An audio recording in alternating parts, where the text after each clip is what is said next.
Bonjour, bienvenue au podcast du bruit à mes oreilles. C'est ici Alex et je suis aujourd'hui accompagné de mon co-animateur, Monsieur Marco. Salut Alex, ça va bien? Ça va bien toi? Ouais, ça va, ça va. Yes, yes. Et on a avec nous Monsieur David Atman de la tragédie. Ça va bien? Yes. Bonjour, ben oui, mais merci de me recevoir, les gars. Ah, merci à Yes. toi de venir, man. Super plaisir de t'avoir avec nous autres. D'habitude, on commence ça bien straight de même. Juste si tu veux faire un peu un récapitulatif. Ouais, tabarnak. Bon, je l'aurais pas le mot. Récapitulatif? Ouais, c'est ça, je l'aurais pas. Quand t'as deux tries, le troisième, c'est sûr que ça sortira pas plus. Là. Ah ouais. Dans ça, essaye en anglais. Ouais, C'est du facile à band, dire. de où que ça vient, puis où toute l'idée du band est partie. Oui, écoute, la tragédie, c'est. On a déjà 7 ou 8 ans là, d'existence. On vient de sortir notre 4e album. Ouais, vous êtes productif pas mal aussi, là, c'est ça? Oui, Ouais. quand même. Oui, 4 tout à albums en fait. Ça 8 ans. roule. Là.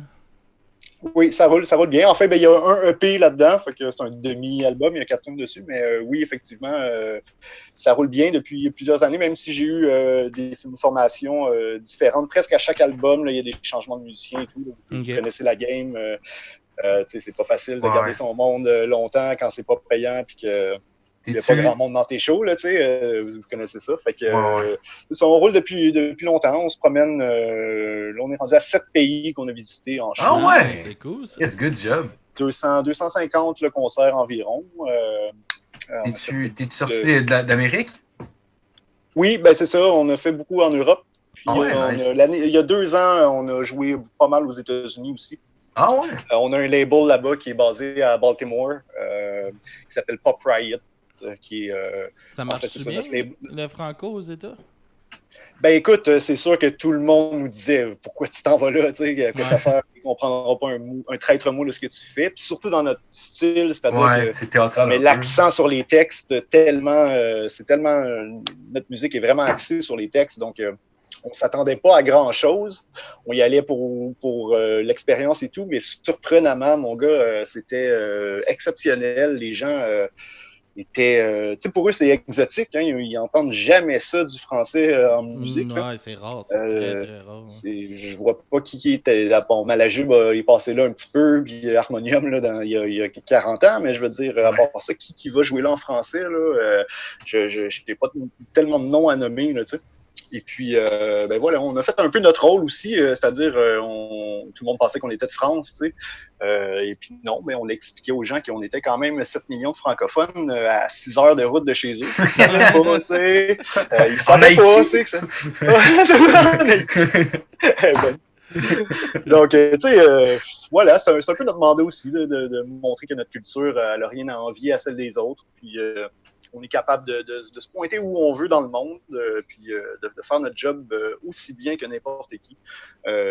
L'été passé, j'étais allé en Allemagne, au Ah Luxembourg. ouais? Ils ne comprennent pas plus que ce que je chante, là, mais ça a été mes meilleurs shows de la tournée. Tu sais. Ah ouais? Ouais. Faut, Mais ça doit faut bien pas. marcher en Europe.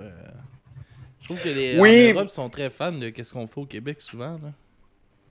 effectivement, mais le système est tellement différent, sont tellement organisés différemment. Justement, j'ai un de mes amis là, qui est français, qui vient d'arriver à Montréal pour faire de la musique. Puis là, ça clash, là, on discute de musique, on discute de projets, puis ça clash. Il y a quelque chose qui fonctionne pas de la même façon, puis j'ai pas le doigt dessus encore. Je sais pas ce que c'est, même si j'ai donné 100 concerts là-bas. Il y a quelque chose de différent, c'est-à-dire qu'ils ont du budget là-bas. D'où il sort ce budget-là, je le sais pas, mais les salles, j'ai plus de facilité à faire des cachets là-bas, tu sais, Ah qu'ici. ouais, pour vrai? Puis c'est la même chose aux États-Unis. Là. Aux États-Unis, c'est vraiment semblable à ici. New York, Philadelphie, Baltimore, toutes les grandes villes qu'on a fait, ça me faisait penser à un système montréalais ou le système de Toronto. Bon, tu vends tes billets, puis t'espères qu'il y a du monde. C'est pas mal Ouais. ça. Ouais, Mais en ouais. Europe, ils s'occupent de ça pour toi, ils te nourrissent, ils te logent. Euh, si c'était pas de l'avion, je reviendrais de mes tournées en Europe, les poches remplies d'argent, tu sais. Ah ouais. Ça serait trippant de faire ça, tu sais, mais là, aux États-Unis, ben, c'est ça, c'est les permis de travail qui sont absolument Ah, mais ça a changé ça tellement. dernièrement en plus, là, puis c'est encore pire de qu'est-ce que c'était. Là. C'est encore pire depuis que Trump est là. Effectivement, Ah ouais. il a fait changer une loi, puis il a doublé, je pense, le prix des permis de travail. J'ai pas vérifié, là, c'était rendu à combien. Je sais pas si ça avait passé. Je sais que les Américains, les réseaux de musiciens américains essayaient de se battre contre ça. Là. Les diffuseurs américains, c'est pas mieux pour eux là, quand ils peuvent pas faire venir des groupes de l'extérieur. Fait qu'ils se battaient pour ça, mais je sais pas c'est rendu où, en fait. Puis, ça ressemble à quoi, mettons, ce permis-là, genre, mettons, si tu passes un mois là-bas, ça ressemble à quoi, à peu près, comme coup? Écoute, eux, ils calculent pas comme ça. Ils calculent ça par musicien. Ils calculent ça par année. Donc, tu n'as pas le choix de le prendre pour l'année. Ça, c'est inédit, même si tu n'as pas le choix. Même si tu as une run de show, une semaine de show, c'est pour l'année. Après ça, ce qui se passe, c'est qu'ils t'obligent à avoir des contrats aux 45 jours signés 1 an d'avance quand tu fais ta demande. Donc, faut que tu aies des contrats signés pratiquement pour 1 an et demi plus loin. Quand tu es un groupe comme nous, pas vraiment connu, comment tu fais pour avoir des contrats signés? Ça se fait pratiquement pas. Fait que, en fait, tu sais, faut jouer la game. Il faut que tu aies quelqu'un de l'autre côté qui connaît ça aussi puis qui est prêt à te signer tes faux contrats parce que c'est ça que c'est. On dirait que ça oblige à ça. Quand ils te demandent d'avoir un contrat 1 an et demi d'avance, tu n'as pas le choix, dans le fond, de trouver la twist pour avoir ton ami qui te signe ton contrat, puis finalement, ben, le show, tu le fais peut-être pas, puis c'est pas grave rendu là. Un coup que tu as ton permis de travail, ben là, c'est comme plus grave, tu sais. Tu y vas, tu les fais, tu les fais pas, c'est ça. Mais, tu sais, malgré tout, regarde, tu payes pour 1 an. Faut que je sois inscrit à la guilde à Toronto, la guilde de musiciens, parce que c'est juste eux qui s'occupent de ça. À Montréal, je sais pas, on n'est pas assez big pour envoyer nos propres demandes aux États-Unis, je sais pas trop. Faut s'inscrire à Toronto, puis après ça, c'est à partir de Toronto qu'ils font les démarches pour toi. Mais tu payes ton permis pour 1 an, mais ça leur prend 90 jours de te l'envoyer. Donc, ton permis il est bon pour 9 mois finalement, parce que c'est à partir de la date où tu l'envoies ta demande que ça commence. Donc, c'est un peu croche. Pire que ça, écoute, je vais t'en raconter une. 48 heures avant de partir, notre premier show de tournée, première fois qu'on s'en va aux États-Unis. J'ai toujours pas reçu mes permis de travail, même si tout était dans les délais. Là. J'ai envoyé mes trucs, là, vraiment. Écoute, j'ai un gars super organisé, puis super responsable dans mes affaires. T'as pas le choix, c'est ça. Quand t'as du monde là-bas qui t'engage puis qui ont travaillé sur ta tournée, il faut pas que t'es déçoives. Donc, voilà tout ça pour dire que où est-ce que j'en étais avec ça. T'étais à 48 heures avant de. Oui, c'est ça, 48 heures. J'ai pas reçu mes permis de travail, voilà. Je reçois un courriel de la douane américaine qui me dit « Hey, désolé, on a du délai dans nos demandes. Vous serez pas capable on sera pas capable de vous envoyer votre permis de travail à temps. Si tu veux l'avoir à temps, ben, il faut que tu payes express. Donc, ça te coûte un autre 1000$ de plus pour ton band. Ou environ, là, tu sais, pour 4 permis de travail. Je te dis un chiffre un peu aléatoire, mais c'est environ ça. Là, ils mettent le stress. Qu'est-ce que je fais? Je paye-tu 1000$ ou bien j'annule ma première run de tournée? Mes diffuseurs ne seront pas contents. Mon label va faire, ben là, t'es pas sérieux. Qu'est-ce que je fais? Je m'informe, je passe 2-3 coups de fil à des amis qui ont déjà fait de la tournée aux États-Unis. Ben, écoute-moi, ils font ça à tout le monde. Ton permis de travail, tu vas le recevoir à temps, mais ils t'envoient un courriel en espérant que tu paniques et que tu leur envoies un 1000$ de plus. J'ai pas payé 1000$ et j'ai reçu mon permis de travail le matin avant de partir en tournée. T'es sérieux? Ils sont dégueulasses. C'est un email qui envoie à tout le monde. Là, moi, je me dis, c'est pas pire. Je suis juste dans un band. Je fais juste des petits shows underground. Mais quand c'est un travailleur, je sais pas, brésilien, mexicain qui a besoin de ça pour faire vivre sa famille, puis qu'il reçoit un courriel de même, là, il doit-tu capoter sa vie, tu sais. Fait que voilà, c'est ça. C'est vraiment croche un peu la façon dont ça fonctionne. Donc, on préfère aller en Europe. C'est ça pour dire qu'on préfère aller en Europe, mais que je veux pas les bagages puis les billets d'avion, rendre ça juste pas possible de faire de l'argent avec notre tournée. Mais on n'est pas loin. Au moins, ça t'a rien coûté puis tu reviens avec plein de souvenirs. C'est malade. Ben, c'est ça, exactement. Je voyage gratuitement puis veux pas que je mange à Montréal ou que je mange à Paris. Faut que je mange pareil. Fait que mon argent, que je la dépense là-bas aussi, ça revient sensiblement au même. Fait que, un petit peu plus cher là-bas, mais... Oui, ben, malgré tout, ça dépend des villes. Là, au Luxembourg, par exemple. J'ai été pour la première fois cette année à Paris, moi. Puis Ouais. on a la soirée de la Saint-Jean, on a décidé de fêter à Saint-Jean. Là. Ah, Ça a coûté 300 €. C'est le lendemain quand j'ai réalisé que 300 € c'était 500 pièces canadiens ma soirée. ouais. Ah, t'avais pas fait la conversion dans ta tête? Non, ouais, pas de trouble. On a eu de cette soirée, je paye la tournée à tout le monde. Le lendemain, boy. Ouais, c'est pas la même game, c'est pas la même game. Non. Ah, c'est clair. Sens-tu le besoin de jouer plus gros, mettons, quand que tu performes devant du monde qui parle pas ta langue? Jouer plus gros, quel est le sens de ta question, c'est-à-dire... Ben, tiens, mettons, c'est quand même un peu théâtral, mettons, votre musique. Je sais pas si tu comprends ce que je veux si dire. on veut. Ouais. Genre, je sais pas, tu sens-tu le besoin, mettons, d'être plus expressif ou de faire le même pour essayer que le monde comprenne le sens, genre? Écoute, c'est vraiment une bonne question. Je pense pas que j'agis ou que consciemment je fais les choses différemment. C'est vraiment une bonne question à réfléchir tout à fait. Mais non, je pense pas. Mais effectivement, peut-être. C'est-à-dire que t'es pas chez vous, puis inconsciemment, tu as besoin de convaincre les gens que ce que tu fais, c'est bon, puis c'est cool, de rester dans le bar, pas finir leur bière puis partir avant ton show. Fait que, peut-être qu'effectivement, en tournée, on a une espèce de personnalité qui devient un peu différente parce que tu as un rôle qui est différent. Tu es là pour convaincre, puis jouer avec ça. Mais à savoir si je joue, je performe différemment, j'ai probablement pas, tant que ça, du moins. Okay. Tout se passe peut-être avant puis après le concert. Là c'est différent. Mais le spectacle de A à Z, veux pas, c'est les mêmes maudites tunes. Puis, moi, il ne doit pas avoir tant de différence que ça, mais c'est vraiment une bonne question à réfléchir les prochaines fois. Garde-la pour les prochains. À tout le monde qui passe. Là, je fais du punk rock, c'est pas tant théâtral. Ouais, il y a ça. Non. Mais ouais, ce serait quoi, mettons, le pays le plus difficile de te trouver jouer? Difficile, c'est sûr qu'en Angleterre, ça n'a pas été facile de rentrer, je te dirais. Là. Il était assez suspicieux. Aux États-Unis, malgré nos permis de travail aussi, ça n'a pas été facile toujours de rentrer. Même la dernière fois, je me suis essayé sans permis de travail et là, oublie ça, j'ai pas rentré pas tout. Là. Ça n'a pas été long qu'ils m'ont fait venir rentrer dans le bureau pendant 1 heure puis des culottes à terre. Ça marche pas de même. Oui, ça marche pas de même, mais tu sais, je leur ai expliqué que j'avais juste une entrevue radio, là, je n'étais pas payé, puis non, ça marche pas de même, mon gars, ton permis de travail il est échu, puis tu t'en retournes chez vous, tu sais. Fait que c'était pas si facile que ça, mais... T'avais-tu des shows de bouquet ou... Oui, j'avais quelques shows de bouquet, mais tout était annoncé au sujet de la radio. Là, les shows étaient un peu comme cachés, puis il n'y avait aucune raison de les trouver là, sur Internet. Il n'y avait rien d'annoncé. Fait que je me disais, je m'en vais faire mon entrevue radio. C'est pas plus compliqué que ça. Mais, l'entrevue radio, pour eux, c'est comme du travail, donc il faut que tu aies ton permis de travail. C'est correct, en même temps, il faut respecter les lois, les règlements et tout, mais c'est le fun de rester pareil des fois. Ouais, c'est ça.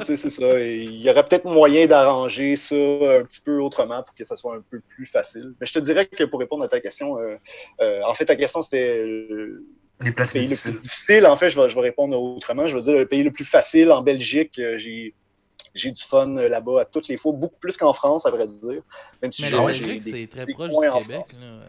Oui, je pense qu'il y a des liens culturels qui sont beaucoup plus proches des Français. Donc, je m'entends particulièrement bien avec les Belges. Puis, ils ont beaucoup d'intérêt pour ce que je fais puis pour nos albums, notre musique. Là. C'est cool. Ça va bien là-bas. Ouais. Tant mieux, même. Yes. Hey, tu peux-tu... Est-ce que vous aviez bien des affaires de prévues qui ont été annulées, puis tout ça? Comment que ça se passe un peu? Ça va sortir durant le COVID, fait qu'on est tous bien d'en parler un petit peu. Comment ça se passe certain. C'est certain que je m'attendais à ce genre de questions. On s'en sort pas de toute façon. De ces questions-là, tout le monde veut savoir malgré tout. Même si on est tanné d'en entendre parler, on veut savoir qu'est-ce qui se passe avec les gens. C'est ça. Mais effectivement, je veux dire, le groupe La Tragédie, là, on avait notre lancement. Notre album est sorti début mars. Donc, toute notre run de show de lancement a été annulée. J'ai encore des shows en septembre, octobre, que j'ai aucune idée de ce qui va se passer. On était effectivement aussi en train de planifier soit le retour aux États-Unis ou soit le retour en Europe, dépendamment. On allait faire nos calculs puis voir ce qui allait nous coûter le moins cher. Puis on a arrêté avec ce plan-là. Donc, ça aurait été mon mon travail là, durant l'été d'organiser cette tournée-là pour septembre, octobre ou novembre. Là. Donc ça se fera pas non plus. Et évidemment, avec ma production, parce que je fais pas juste je fais de la musique avec la tragédie, mais j'ai ma propre compagnie de production aussi. Fait que j'organise beaucoup d'événements aussi. Donc, ma compagnie de prod, c'est 50 shows au moins là, qui ont été annulés là, facilement. Là. La tragédie, c'est une vingtaine, 25 peut-être. Donc, c'est sûr que c'est tough. On a transformé les projets, c'est-à-dire que tu trouves le moyen de transformer tout ça pour être créatif. Là, en fait, c'est ça. On est en période de création à la place, on travaille à distance depuis ça se passe bien, le début de tout ça. Ça se passe bien, c'est un autre procédé, c'est un autre processus qu'on n'a jamais fait, en fait. On n'a jamais travaillé comme ça, sans se voir, puis à se dire, enregistre ton riff sur le métronome, puis envoie-moi-les, puis je vais l'écouter chez lui, je vais le mettre par-dessus ma guitare, puis on va voir si ça fit. C'est un drôle de façon de créer, mais je veux dire, puis là, le drummer ne peut pas s'enregistrer, il n'y a pas tout l'équipement, c'est pas pareil, enregistrer un drum. Non, c'est pas mal c'est ça, donc là, bon, qu'est-ce qu'il va faire sur les tunes, on ne le sait pas trop encore. Il me dit que ça roule, puis qu'il sait ce qu'il va faire. Est-ce que Matt trouve ça dégueulasse, finalement? Ouais, ça pourrait, on ne sait jamais. Mais écoute, c'est ça, parce que là, comme les projets ont beaucoup changé, là, on retourne en studio, même si l'album vient juste de sortir, on retourne en studio, idéalement au mois d'août, si Dieu le veut, pour sortir un EP au mois de septembre. Un EP qui va être un petit peu plus axé radio-friendly. On essaie de jouer... voilà. On a un tracker radio au fait qui nous a dit, écoute, vos tunes sont excellentes, ça pourrait jouer à radio, mais ils ont 8 minutes, tu sais, fait que... ou bien vous retournez en studio, faire des remixes, que ça soit plus court, ou bien vous m'enregistrez d'autres choses, tu sais. Puis comme on avait déjà des débuts de chansons là, qui s'en venaient bien, qui étaient déjà plus courtes, puis qui étaient déjà un petit peu réfléchis dans cette optique-là, c'est-à-dire un peu moins progressif. Tous nos albums sont très prog, puis on a des longs bridges qui durent 3 minutes. Pas beaucoup de solos, mais des fois, c'est répétitif, mais volontairement. C'est une espèce de mantra. On jouait beaucoup avec ça. Ces chansons-là vont l'être beaucoup moins, puis c'est vraiment une autre façon de voir mon travail créatif, puis je trouve ça particulièrement intéressant. Même si je le fais un peu avec un but... j'allais dire mercantile, on n'en est pas là. Je pense pas faire la pièce parce que mon tracker radio me dit que ça veut. Mais tu comprends, j'essaie de jouer un petit peu la game puis de me dire, ça fait longtemps que je fais ça. Puis, ce serait le fun que ça paye un peu aussi. Là, c'est ça, oui, ça serait le fun, c'est ça. Ou qu'au moins les gens aient envie de diffuser nos trucs et que ça puisse nous apporter un public un peu différent. Parce que, on s'y veut pas, ça se limite à notre cercle d'amis, puis nos chums, puis des petites entrevues que je fais comme aujourd'hui, puis on espère que les gens vont voir ça, puis vont s'intéresser à l'album, mais ça suffit pas, il faut pousser un peu plus loin. Donc voilà où on en est un petit peu là, après. C'est un milieu qui est vraiment difficile là, pour ça. Faut t'arrives, c'est tout une question de timing, puis tu fasses les affaires au bon moment, puis que tu sois à la bonne place au bon moment pour que ça décolle. Fait que il faut que tu acceptes le plus d'affaires que tu peux, puis tu souhaites qu'il y ait quelque chose.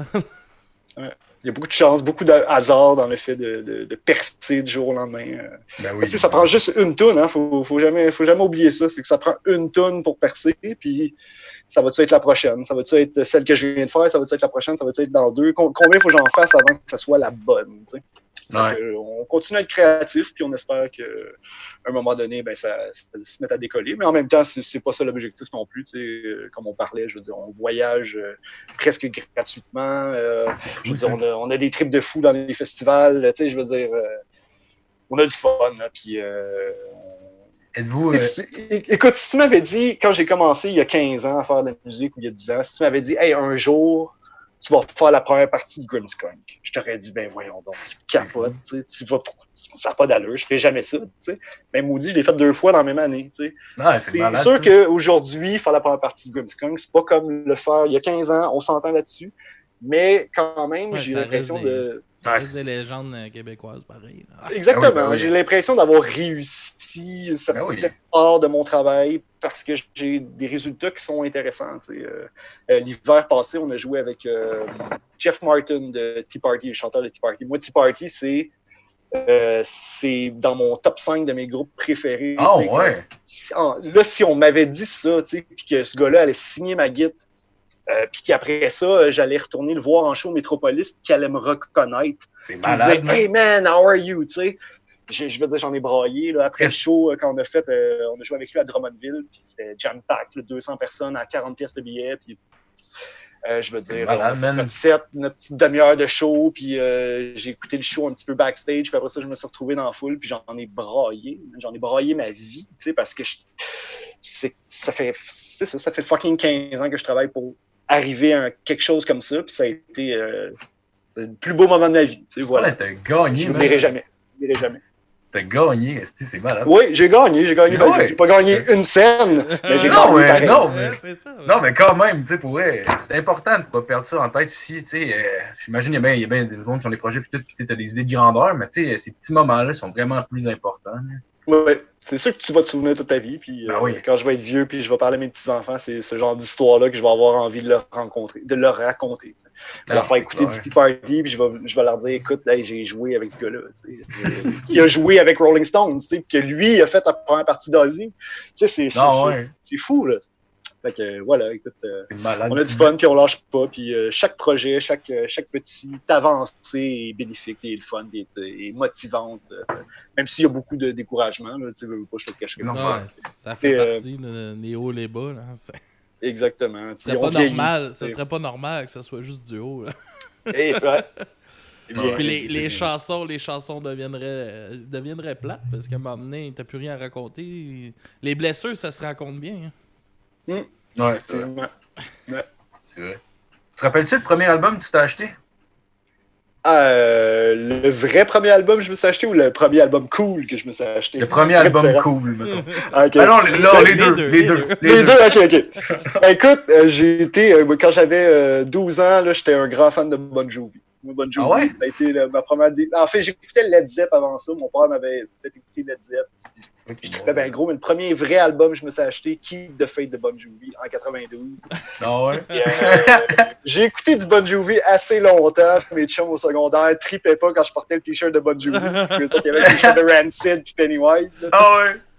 Mais je l'ai assumé assez longtemps. Mais là, aujourd'hui, cette période de ma vie est terminée. C'est vrai que sinon, le premier album... Ouais. Sinon, le premier album cool que je me suis acheté, c'est Nevermind Nirvana, qui est effectivement fondateur pour moi. Puis, ça a changé ma vie comme pour beaucoup de monde. Ah ouais, c'est clair. Puis surtout quoi... Vas-y, Marco. Non, vas-y, c'est toi. Vas-y. Okay. Ça fait des moments de même, souvent, la version Zoom, là. On se parle par-dessus, puis là, plus personne ne sait qui va parler. Là. Ouais, mais c'est ça qui est marde un peu d'être genre de co-animé. C'est que genre, t'es comme, je veux pas le. Ah, ça c'est long. En tout cas, peu importe. Yes, ouais, mais dans le fond, je voulais savoir, tu sais, comme dans le band, comment que ça marche un peu la composition, puis tout ça. J'imagine que c'est toi qui écris la majorité des paroles. Oui, c'est sûr que les textes, c'est vraiment 100% là, de mon cerveau. Musicalement, en général, là, j'arrive avec une certaine base. J'écris le texte bien souvent avant la musique, mais pas toujours. Et puis, c'est ça, je monte au musicien ma base de chanson, ma structure, guitare, mes accords à guitare, puis mon texte. Puis, on part de là, c'est-à-dire après ça... je travaille en général soit avec le bassiste, soit avec le violoncelliste. Même, je fais deux choses. Je fais les deux en même temps. C'est-à-dire que j'ai deux nouvelles chansons. Je vais en travailler une avec le bassiste, une avec le violoncelliste. Quand les deux chansons vont être montées, après ça, on met tout ça ensemble. Le bassiste apprend la chanson de l'autre, puis le violoncelliste apprend la chanson de l'autre. Et puis, on rajoute le drum. En général, par la suite, un coup que la bass est vraiment solidifiée, c'est là qu'on peut savoir où est-ce qu'on peut mettre les bass drums, puis quel type de groove on peut aller chercher avec le drum. En général, c'est pas mal ça. Là.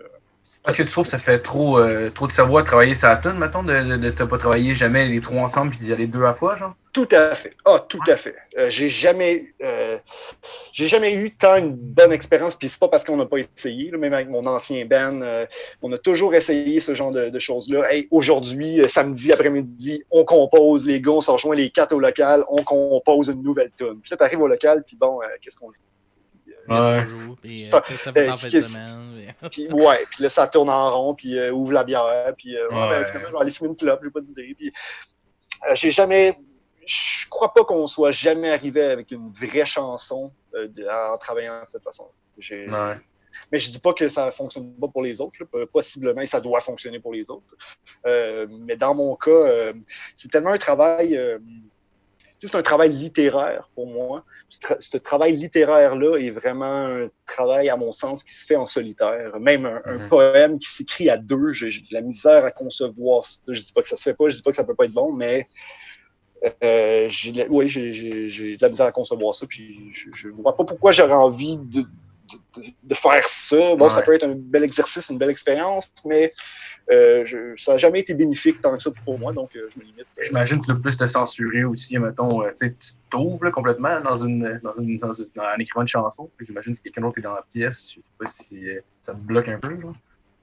Oui, probablement. J'ai l'impression que cette gêne-là dont tu parles serait surtout musicale, c'est-à-dire que j'ai mon texte, j'ai mes accords, mais j'essaie de faire fitter ça.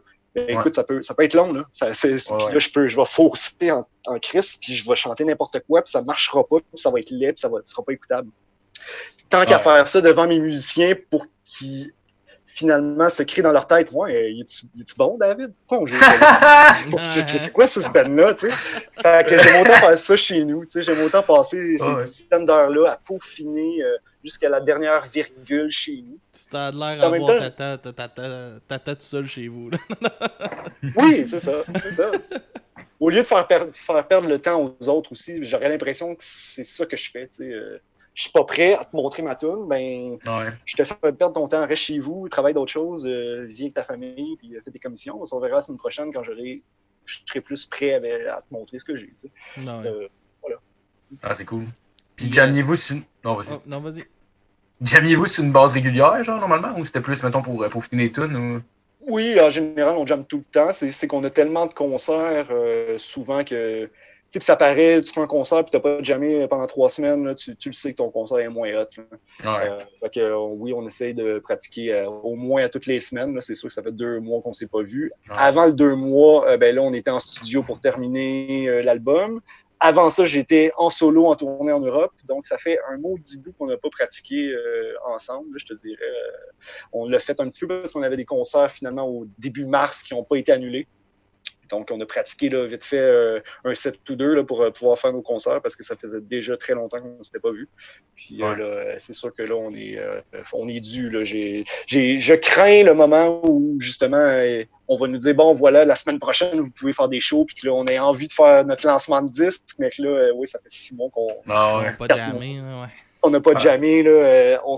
C'est vraiment super bon. C'est clair, là, vous allez être content de jouer, mais vous allez vous trouver à chier, là, c'est sûr. Probablement. Mais on va le faire pareil, tu sais. On va pas refuser le show. Si on sait que nos concerts ne sont pas tous annulés, on va les faire, tu sais. Il n'y a pas de doute là-dessus, mais on va s'arranger pour pratiquer une fois ou deux au moins avant. Ah ouais, c'est clair. Puis tu trouves ça bien plus difficile d'aller chercher le crowd quand tu es tout seul, mettons tes spectacles solo que tu parlais? Ça dépend du type de lieu, je te dirais. Et effectivement, quand on joue en full band dans un petit resto avec du drum, là, c'est le contraire. On fait fuir le monde parce que c'est trop fort. T'sais. Donc, mais si je joue dans un bar bruyant, en solo, avec ma guitare acoustique, c'est possible aussi que je me fasse enterrer par le monde qui parle. Donc, ça dépend vraiment du lieu. Effectivement, quand on se retrouve dans un plus petit lieu, on adapte notre spectacle en acoustique, en duo, en trio, en quatuor, duo guitare-violoncelle ou duo guitare-bass. On essaie de réduire en volume, puis on essaie de réduire même en nombre de musiciens pour s'assurer que tout est calme, tout est clair et audible et que les gens soient pas agressés. Effectivement, moi aussi, là, je vais souper dans un resto, je connais pas le band qui joue, j'ai pas nécessairement envie de me faire agresser par leur musique, même si j'adore la musique, puis je veux la découvrir, je veux découvrir ce band-là qui joue par hasard dans le resto où je mange. Faut comprendre le type de clientèle pour lequel tu joues, puis il faut s'adapter à ça, je pense. C'est essentiel. Sinon, on ne ferait pas grand-chose. Justement, ce qui fait qu'on joue beaucoup puis qu'on est capable de se débrouiller même partout dans le monde, c'est qu'on est capable d'adapter le spectacle. Si je maintiendrais toujours mon point, non, nous autres, on est 4 en quatuor, puis ça bûche, puis je jouerais beaucoup moins, puis j'aurais moins de plaisir. Puis je pense que mes musiciens aussi verraient que le projet roule moins, puis que ça décourage encore plus vite. Donc, j'aime mieux diversifier le tout et m'assurer qu'on puisse participer à tous les événements qu'on souhaite. C'est un smart move. Puis tu disais tantôt que tu as changé souvent de membre. T'es-tu le seul qui est là depuis le début, dans le fond? Non, le bassiste est là aussi depuis le début. Okay. Donc, on a eu plusieurs drummers. En fait, sur le premier album, c'est un drummer. Sur le deuxième, c'est 2 drummers différents. Puis là, le drummer qu'on a présentement est là depuis le 3e album. Donc, ça fait quand même... c'est un vieux routier avec nous quand même. Ça fait 5 ans qu'il est là déjà. Violoncelle, là, on est en changement présentement. En fait, on a sorti l'album, puis là, notre violoncelliste est parti au début mars. Donc là, on est en audition, si je peux dire, là, où on rencontre des violoncellistes, puis en fait, on a probablement trouvé. Là, on l'a juste pas annoncé encore, mais on a trouvé la personne avec qui on va faire le prochain EP du moins, puis probablement les prochains shows là, de la fin de 2020, s'il y en a. Voilà. Ouais. Puis comment tu vis ça quand quelqu'un quitte, dans le fond, ça t'affecte-tu, genre, ou t'es capable de le voir de manière travail, mettons? Je sais pas comment ça veut dire. Oui, je comprends tout à fait, et je répondrai par les deux. C'est-à-dire, je l'associe tout à fait et exactement, précisément à un couple. C'est-à-dire que c'est une séparation d'un couple, c'est la même chose. Des fois, ça peut être pour le fucking mieux, là, c'est-à-dire que tu n'es plus capable, tu as envie que ça s'en aille, puis quand elle te le dit, ça fait du bien. À vrai dire, c'est ce qui est arrivé la dernière fois. Ça faisait plusieurs mois que ça ne fonctionnait plus, puis qu'il fallait que ça se passe là, pour le bien-être de tout le monde. Et il y a le contraire aussi. Des fois, tu t'y attends pas, puis là, ça blesse un peu. Mais je dis pas que ça blesse personnellement. Là, je veux dire, c'est plate, puis là, tu te dis, on a tous ces projets-là devant qui s'en viennent pour nous, puis on se retrouve un peu le bec à l'eau, là, tu sais. Mais, tu sais, en fait, j'ai pas de problème avec ça, tu n'as plus envie, tu n'as plus le temps, je comprends tellement ça, tu sais, la vie aujourd'hui, c'est ça aussi, là, on n'a plus le temps pour rien, fait que tu es un musicien, puis tu n'as plus le temps pour jouer, mais c'est correct, tu sais. Fais juste t'assurer de me le dire un petit peu d'avance, tu sais, qu'on ait le temps de terminer la run de show, qu'on ait le temps de terminer ce qui, tu sais, par respect, tu sais, puis ça arrive pas toujours, des fois les musiciens, ben c'est ça, ils sont comme, non, moi c'est fini là, aujourd'hui, je viens pas pratiquer, puis c'est tout. C'est correct, je comprends, mais je trouve ça un peu irrespectueux. Alors, des personnes qui sont supposées être tes amis aussi, puis avec qui tu as partagé 2 ans, 3 ans de ta vie, puis ça manque un peu de respect, mais bon, ça fait partie de la game, puis on s'adapte. Puis, de plus en plus, je veux dire, les albums qu'on sort là, dans les dernières années sont bons. Donc, j'ai plus tant de problèmes à trouver des musiciens. Quand je cherche quelqu'un, je dis pas que ça se garoche, là, mais je veux dire, ça se trouve. Puis je suis capable de trouver la personne qui va fitter dans mon band pour 1 an, 2 ans, 3 ans, 4 ans, puis peut-être pour le restant de la vie, puis on verra. Puis, c'est une étape à la fois pour moi. Puis, donc, je m'en fais pas trop. Je m'en fais de moins en moins parce que je pense que mon produit est de plus en plus intéressant. Puis les gens, quand je leur dis, ça te tente-tu de partir en tournée en Europe? En général, ils me disent, oui, ça serait pas pire. On va voyager, ça va être gratis. Il y a du monde qui va nous applaudir. C'est ça. Tu vas boire de la bière en masse. C'est assez vendeur. Moi, je veux juste pisser vite, les boys. C'est good. Il est pisse minute en esti. Je voulais que tu me parles un peu de où est-ce que tes influences puis tout ça. Là, je vois que là, je suis sur votre page Facebook, là, t'as une bonne liste de tout genre puis de style aussi. C'est quoi ton entrée en musique puis tes influences dans la vie puis tout ça? C'est sûr que je te dirais que j'ai toujours eu dans l'optique de faire de la musique qui était un mélange entre le 70s puis le 90s. C'est-à-dire que je suis un kid des 90s, je veux dire le grunge, Nirvana, oui, Alice in Chains a été pour moi là, une influence catégorique et majeure. Mais mon band préféré, c'est les Doors. Fait que pour moi, le faire... Et je pense que c'est ce que je fais. C'est-à-dire que mon band, La Tragédie, si on se pose pas trop de questions puis qu'on essaie de... Simplement, là, c'est un mélange des Doors puis de Alice in Chains avec un petit peu de Nirvana Unplugged une fois de temps en temps, tu sais. Quand on joue devant des publics plus âgés, ils nous comparent beaucoup à Harmonium. Quand on joue devant des publics un peu plus jeunes, ils nous comparent beaucoup à Carquois. Et les deux ont tout à fait raison. C'est exactement ça. J'étais un grand fan de Radiohead aussi, et par la suite, là, c'est sûr que tout le milieu, toute la vibe Radiohead début 2000 ou fin 90 là, a été majeur aussi avec Björk et les groupes dans ce genre-là. Et plus récemment, ben, c'est sûr qu'on est tombé, je pense, toute le band en amour avec le post-metal. Ce que Isis fait a été catégorique pour nous. Mars Volta, ben, c'est pas post-metal, Mars Volta du tout, mais Mars Volta aussi, le côté prog, le côté expérimental et psychédélique de Mars Volta a été aussi majeur pour nous. Donc, c'est vraiment ce mélange-là. Mais en même temps, on est très ancré dans notre culture québécoise. C'est ce qui nous définit, je pense. Donc, Bélanger, Jean Leloup, les colocs, pour nous, c'est aussi tout aussi important. Ouais, ben et je pense qu'on oublie... Il y a un son très folk aussi dans ce que vous faites, là, je trouve. Ouais. Oui, effectivement, c'est du folk prog, on dit souvent, mais pour ce que ça veut dire, je sais pas trop comment décrire notre musique. En fait, je pense pas qu'il y a quelqu'un qui l'a un jour décrit tout à fait comme elle doit être, et je suis pas plus en mesure de le faire. Folk progressif, c'est-à-dire... on dit folk parce que souvent les chansons sont composées à la base à la guitare acoustique, puis on a cet esprit chansonnier derrière la chanson. Mais dès que les musiciens ont passé dessus, ben là, on est vraiment beaucoup plus dans le prog, puis beaucoup plus dans le psychédélisme, et par moments un petit peu plus dans le grunge ou le rock alternatif, le 90s. Mais voilà, c'est un...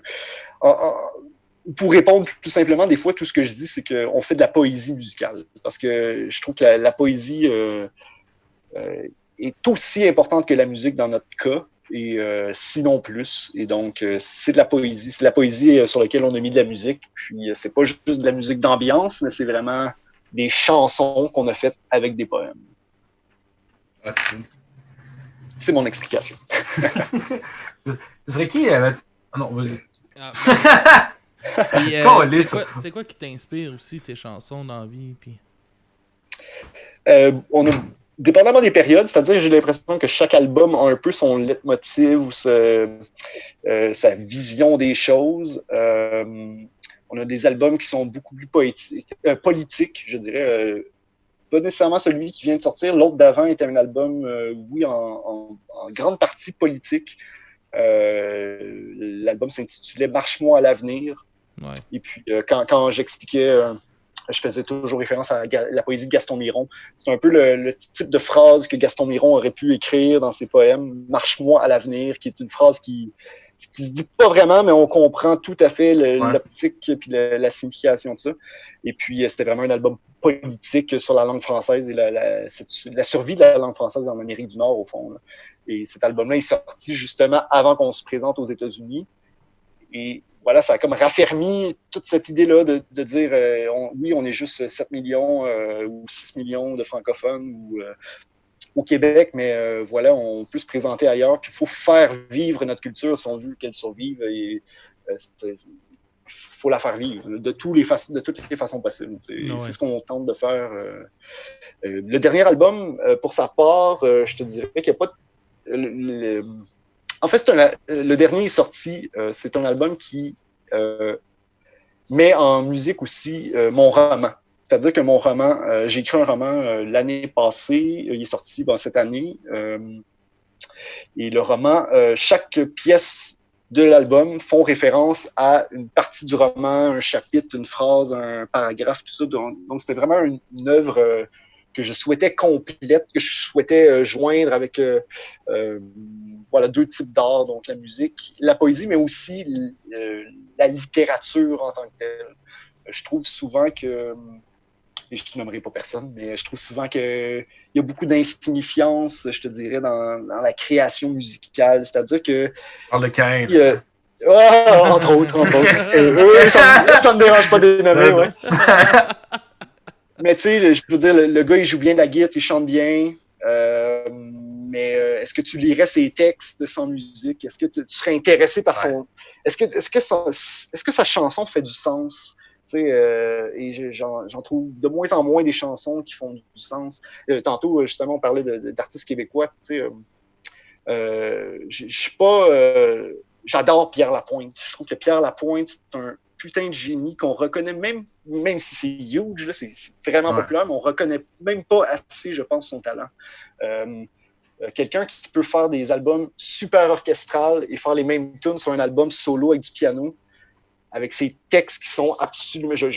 Pierre Lapointe, c'est un des plus grands poètes québécois, mais on l'oublie. On le présente comme un chanteur, comme un chansonnier, comme un auteur-compositeur plutôt, mais c'est avant tout un excellent, un merveilleux poète. Puis un bon coach à la voix. Ouais, ben c'est... Tu vois, j'ai jamais même pris c'est peut-être lui aussi qui joue sur ça. Il joue avec sa popularité, puis se présente dans des talk shows, puis il joue pas le rôle du poète autant qu'il pourrait, je pense. Ça doit remplir son compte de banque, mais malheureusement, je trouve que son art pourrait être plus perçu comme un art, justement, plutôt que du simple divertissement musical.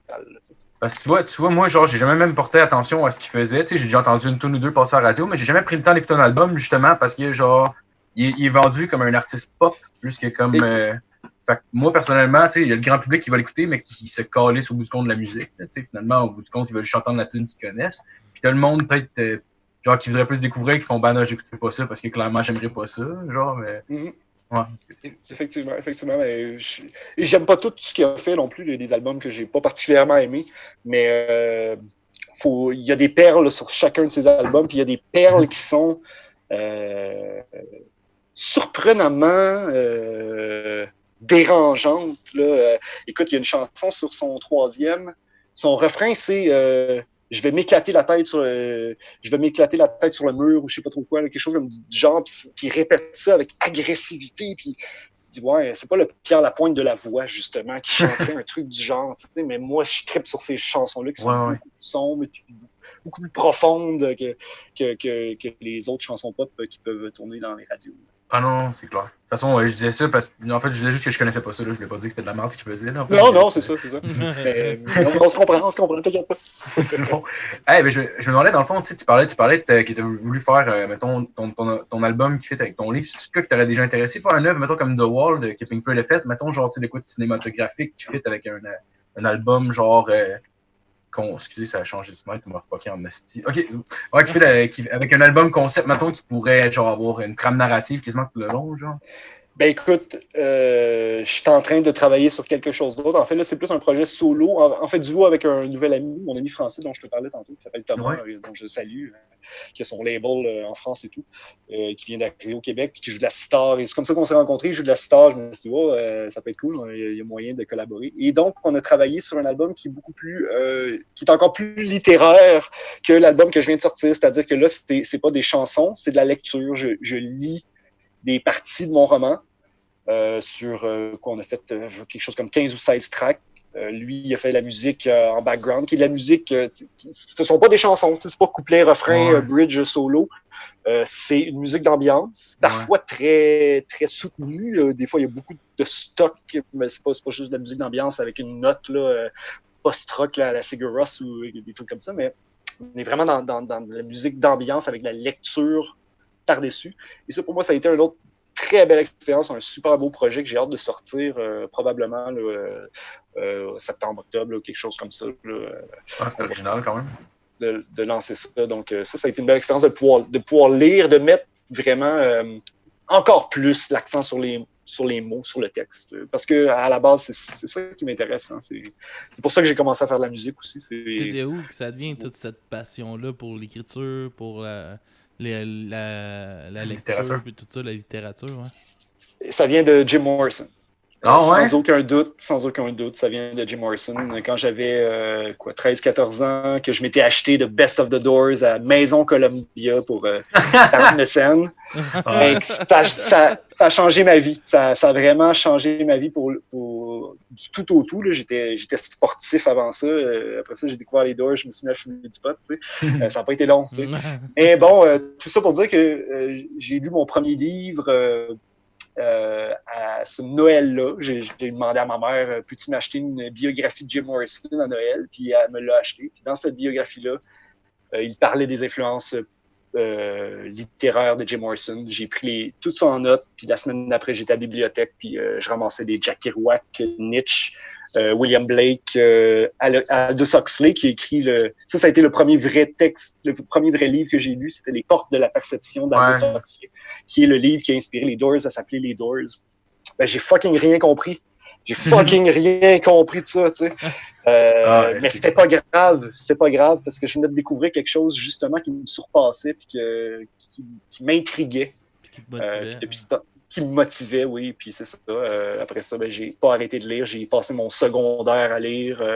On avait le droit de lire dans nos cours de français. Puis on avait le droit d'aller à la bibliothèque une période par journée scolaire. Donc, je passais 2 périodes en français à lire, une période à la bibliothèque à lire. Et puis, mes profs de français me disaient, on avait des travaux à faire. Ben, je disais, moi, je suis en train de lire Sartre. Je peux-tu faire un travail sur ça? Ben oui, au lieu de lire le petit roman là, que j'allais suggérer dessus. Fait que donc, je faisais mes travaux sur Sartre et sur Kerouac à 15 ans. Puis mes profs de français, je me suis mis de chum avec mes profs de français et avec les bibliothécaires qui m'ont fait découvrir d'autres choses. Camus, c'est George Orwell, puis voilà, tous les grands auteurs. Puis la question ne s'est pas posée. J'étais allé au cégep en littérature, puis j'étais allé à l'université en littérature, puis ça n'a pas été... Aujourd'hui, je me sens un peu exclu du monde musical, justement, parce que j'ai pas tant de théorie musicale. Pour moi, c'était un peu... Voilà, j'ai étudié en littérature, puis ça fait de moi un musicien un peu différent, je pense, avec une identité un peu différente. J'ai appris à jouer de la musique, pas comme tout le monde. Voilà. Ouais. T'as rappelles-tu la première tune qui t'a fait capoter les Doors? Break on True. Break on True puis DN. Je veux dire, DN. Moi, j'avais un feeling que c'était DN. Ouais, ben, ma mère, elle aimait pas trop ça, que je trippe sur ça. Elle trouvait ça un peu macabre. Et effectivement, un kid de 14 ans qui écoute DN, j'ai eu ma part, c'est très macabre. Je ne cacherai pas. Ça fait partie de mon identité. Mais oui, DN, je pouvais écouter. En fait, je me faisais des cassettes dans ce temps-là avec juste DN. Mais des versions différentes de DN, la version live en 67, puis la version live en 68, puis la version studio sur tel album, puis l'autre version studio qui est un peu différente sur l'album Apocalypse Nord. Puis là, je me faisais des cassettes complètes, puis je pouvais passer des journées à marcher avec mon Walkman, puis écouter DN, puis avec mon livre en dessous du bras, tu sais. C'est comme ça que ma vie a commencé, puis je me suis acheté une guitare, puis c'était clair ce que j'allais faire de ma vie dès que j'ai eu 14 ans. C'est cool, ça. T'avais-tu aimé la version d'Oliver Stone des Doors, le film? Oui, je veux dire, ce que je réponds, parce qu'on me pose souvent cette question-là, ce que je réponds, c'est que c'est un film excellent, mais c'est une très mauvaise biographie. Ouais. Donc, oui, c'est un film merveilleux, mais il ne faut pas le prendre trop au sérieux. Là. Je pense pas que Jim Morrison a essayé de brûler sa femme dans son appartement, là, comme il montre dans le film. Il y a plein de choses comme ça qui sont un peu louches, là, puis un peu poussées, mais même Oliver Stone, en fait, Oliver Stone s'est fait amener en cours par le reste des Doors pour diffamation. Sérieux? Oui, oui. Et Manzarek, il s'est fait amener en cours. Puis après ça, il s'est défendu en disant c'est mon interprétation. C'est mon interprétation de la vie de Jim Morrison que je ne connais pas. Non, mais moi, je pense qu'il était de même. Ouais, moi, je te dis qu'il était pas de même. Ouais, c'est ça. Moi, je le connaissais, je te le dis qu'il était pas de même. Ouais. Ah non, mais gars, c'est notre perception, là. Tu sais, gars. On parle de ça vite. Il y en a un bon film là, qui va sur... Je sais pas s'il est sorti ou il va sortir là, sur la vie de Kurt Cobain. Là. Ah ouais? C'est un film, c'est romancé puis tout ça, mais ça parlerait de je pense toute qu'il y a eu sa vie. Puis il y a eu des rumeurs qu'il y avait des films sur Kurt Cobain qui allaient sortir. Je pense que c'était des fausses rumeurs, mais peut-être que tu as entendu parler de quelque chose d'autre. Mais je pense que j'ai vu la bande-annonce au cinéma. Si je me rappelle. Il y a déjà eu un film sur Kurt Cobain, mais c'était pas mentionné que c'était Kurt Cobain, ça s'appelait The Last Days, genre. Ouais, The Last Days, ouais. Ça aussi. Mais c'était pas, il l'appelait pas le personnage Kurt Cobain, mais c'était clairement ça, genre. Mais j'ai pas vu le film en même temps. Ah, c'était bon. Il n'y a pas beaucoup de paroles. Il grogne plus qu'il parle. C'est un film un peu étrange. Ouais, il se fait du craft dinner, puis il grogne, puis il joue un peu de guitare tout croche. Puis c'est un peu étrange comme film, mais j'ai trouvé ça quand même bon et intéressant. Ouais. Mais effectivement, il ne faut pas le voir comme si c'était la vie, comme si c'était les 3 derniers jours de Kurt Cobain. Il n'y a personne qui le sait comment ça s'est passé. Non, c'est pas ce film-là qui va te l'apprendre. Il s'est suicidé ou il s'est fait tuer? Ah, ben là, écoute, je le sais pas. Dans quel clan? Je ne sais pas, honnêtement, ça dépend des périodes de ma vie. On dirait que des fois, j'ai eu une période où j'étais certain qu'il s'était fait tuer. Aujourd'hui, je suis beaucoup moins sûr de la chose. Je ne le sais pas, puis il est rendu là. Moi, je pense que c'est les reptiliens, esti. C'est les reptiliens qui l'ont tué. Non, je sais pas si c'est weird. Mais après, en tout cas, je sais pas. Là, parce que comment il s'est tiré dans la tête une balle en dessous, là? Ouais. Savez-vous? Ça serait ça, ouais. Un des points qui prouvait qu'il se serait fait tuer, c'était que le fusil qu'il avait était trop long, qu'il n'aurait pas été capable d'appuyer sur la détente, surtout étant gelé sur l'héroïne. Donc, c'était ça un des arguments qui prouvait. Mais, il y avait j'avais lu un livre, là, je me rappelle. C'est comme un agent qui avait enquêté sur sa mort et tout ça, puis il y avait plein d'affaires, là, comme sa femme qui avait donné un gros montant d'argent à quelqu'un, mais on savait pas pourquoi. Ou ben des affaires de même. La façon que le gun était sur lui aussi, quand il est mort, il aurait pas tombé de même s'il se serait tiré. Ouais. Ben, il disait qu'il avait trop d'héroïne dans le sang pour même être capable de bouger. Genre, c'est ce que je voulais dire, exactement. C'est un des arguments, ben oui, c'est ça. À vrai dire, j'aurais moins de doutes, par exemple, avec l'autre histoire qui dirait que Jim Morrison serait encore en vie. Ça, j'ai moins de doutes parce que son enterrement et tout, ça s'est passé de façon extrêmement louche. Personne ne l'a vu mort, puis le médecin qui aurait signé le papier est mort une semaine après, puis il y a des choses vraiment louches qui se sont passées avec sa mort. En même temps, j'en sais pas plus, mais je veux dire, il y a beaucoup de rumeurs aussi qui disaient que Morrison ne serait pas mort, puis qu'il aurait fabriqué sa mort pour aller écrire. Sur l'île de Pâques. Aujourd'hui. Oui, c'est ça. Qui écrirait quelque chose. Quelque part en Afrique, là, ou comme Arthur Rimbaud, qui était son idole, il se serait peut-être pointé en Afrique pour terminer sa vie et écrire. Ah ouais. Ben, j'avais vu un. Quand je te parlais de ça, là, ça doit être genre 2005 à peu près, genre. Il y avait un site internet avec un dude qui disait que c'était Jim Morrison, puis tu peux payer, puis il disait que c'était lui qui était rendu genre dans le sud des États-Unis ou je sais pas trop, puis il chantait du country, puis c'était juste un monsieur qui ressemblait un peu à Jim Morrison. Fait que là, il aurait faké sa mort, mais là, Chris fait un site web pour dire à tout le monde qu'il est pas mort. C'est ça. Il y en a un autre, il y a une couple d'années qui s'appelait James Morrison, qui se faisait passer pour son fils. Ah ouais? Un album de marde, là. C'était pas lui, finalement, c'était tout faux. Ah ouais. T'en as-tu profité quand t'étais en France pour aller voir sa tombe? Et je n'y manque pas. À toutes les fois que j'y vais, je passe par là. Oui. La dernière fois, je suis allé. Puis, toutes les fois. Je suis allé 3 fois à Paris. Puis, tu fais même un petit bat sur le bord de sa tombe avec tous ceux-là qui sont là. Oui, effectivement. Y avait-tu son fils James? Ouais. Lâche mon père! Mais d'ailleurs, c'est un très beau cimetière aussi où il est enterré là, par la chaise. Je veux dire, c'est un attrait touristique important. Il y a d'autres tombes. Là. Marcel Proust est là, Chopin est là. Il y en a plein de grands artistes. C'est ça. Fait que tu fais le tour. Puis, il y en a quelques-unes qui ont laissé aller un peu, qui est plate. Là. Oui, tout à fait. Et effectivement, justement, Proust, la tombe de Proust, je me demande si je l'ai déjà vue. Là. Tu la vois sur le plan, là, c'est comme, je pense que c'est celle-ci, mais t'es comme pas sûr parce qu'il n'y a rien d'écrit, il n'y a rien de noté. Là. Peut-être, ils veulent garder ça, je pense, le plus naturel, le plus ils veulent pas faire des rénovations, je pense, là, pour garder ça le plus naturel. Là, ce qui est une bonne chose, j'imagine, mais en même temps, c'est sûr que des fois, il y a une déception. Oui, c'est ça. Surtout quand c'est populaire comme ça, comme attrait touristique en plus. Hein. Voilà, un des grands poètes, Gérard de Nerval, qui est un ami de Baudelaire aussi, que j'apprécie beaucoup, puis qui a sa tombe là, mais sa tombe est cachée derrière toutes les autres. Là, puis j'ai l'impression que cette tombe-là manque de respect envers l'artiste qu'il était, mais en même temps, ils vont pas le sortir de là pour le mettre ailleurs. Là, ils vont l'envoyer dans les catacombes. Ouais. Justement, il y avait des rumeurs aussi sur ça, là, que Jim Morrison serait retourné à Paris, retourné en Californie. Donc, qu'il sortirait de là parce que là, ça coûte beaucoup d'argent, je pense, là, payer une tombe là. Puis il était supposé, il y a une couple d'années, il parlait de ça. Finalement, ça s'est pas fait, mais peut-être un jour que Jim Morrison serait retourné en Californie, à Los Angeles. Ce serait quoi, selon toi, le meilleur album des Doors? Celui qui m'a le plus marqué, c'est son album posthume, c'est son album de poésie, qui s'appelle An American Prayer, qui est sorti, qui a enregistré, qui est un album très méconnu, J'ai déjà entendu le nom, mais... Ouais, qui est annoncé comme Jim Morrison and the Doors, qui est un album posthume, c'est-à-dire qu'il a enregistré ça l'année avant sa mort, enregistré juste les poèmes. Il voulait s'assurer que sa poésie soit enregistrée, ce qu'il a fait.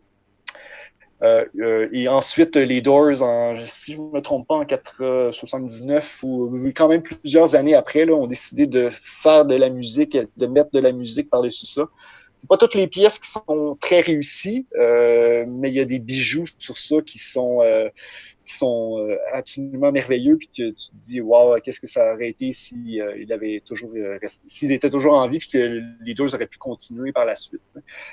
Donc cet album-là a été majeur, et il y a le bootleg de ces enregistrements-là qui existent, donc Jim Morrison qui sans la musique. Donc ça, c'est pratiquement encore plus touchant. Là. Il n'y a pas d'édit dans sa rythmique de poèmes. Puis, donc c'est merveilleux de l'entendre réciter ses textes, son livre, son recueil An American Prayer, qui est un recueil de 40 pages. Ça se lit, là, je te dis, en 4 minutes. Là. C'est les plus belles phrases, c'est la plus belle poésie que tu n'auras jamais lu de ta vie. Toutes les fois que j'ouvre ça, je peux pas brailler en lisant ça. C'est merveilleux de beauté, ce texte-là. Donc, il y a beaucoup de ces poèmes qui sont dans ce livre-là qui se retrouvent sur cet album-là. Donc, pour moi, ça a été marquant. Mais sinon, l'album studio, là, c'est sûr que le premier est quelque chose. Mais peu de fans des Doors aiment Waiting for the Sun, qui est quand même pour moi un album merveilleux, probablement mon deuxième préféré, mais qui n'est pas un album que les fans aiment particulièrement. Tu sais, moi j'ai capoté sur L.A. Woman en particulier. Puis L.A. Woman, ok. Waiting for the Sun, vas-y, excuse. Non, Waiting for the Sun, je l'ai écouté une fois ou deux. Peut-être, j'ai pas haï, mais genre, j'ai moins accroché un peu. OK. L.A. Woman, j'ai l'impression qu'on sent beaucoup sa fatigue. On le sent fatigué. Ouais.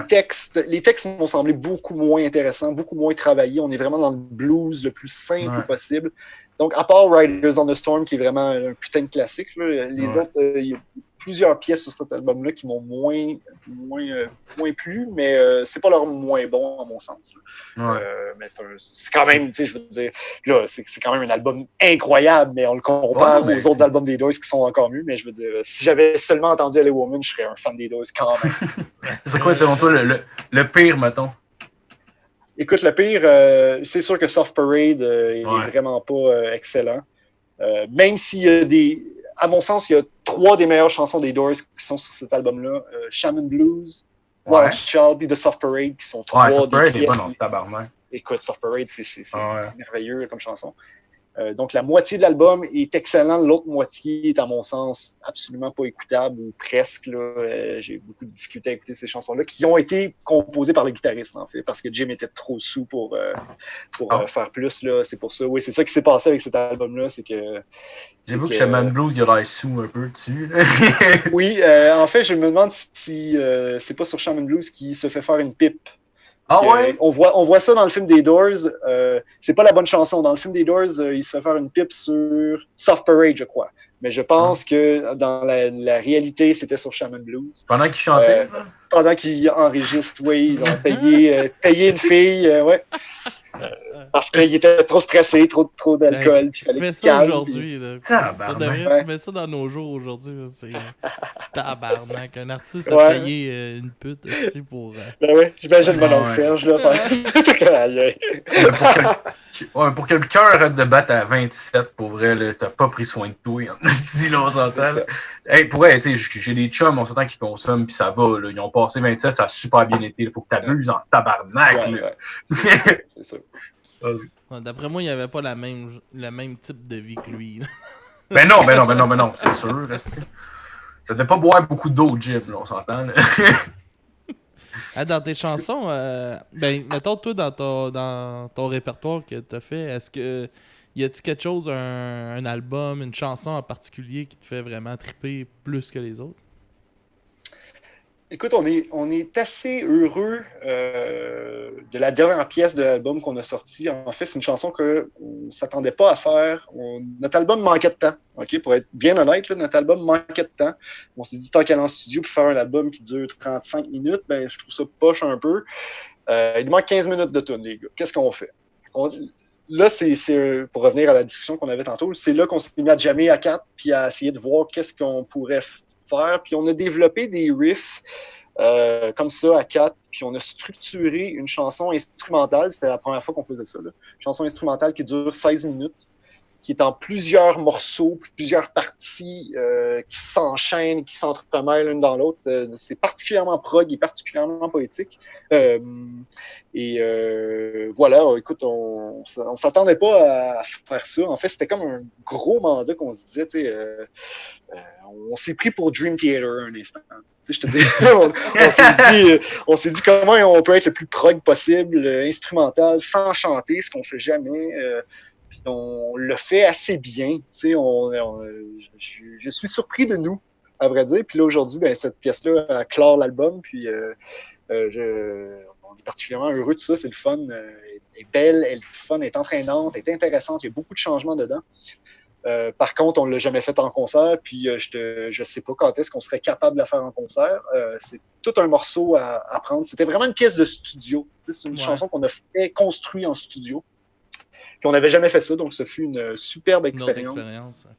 Ouais, peut-être à votre lancement ou un CD que c'est vous autres qui headline, un show que c'est vous autres qui headline, mettons, que c'est vos fans qui sont là, peut-être ce serait un meilleur moment, peut-être, genre.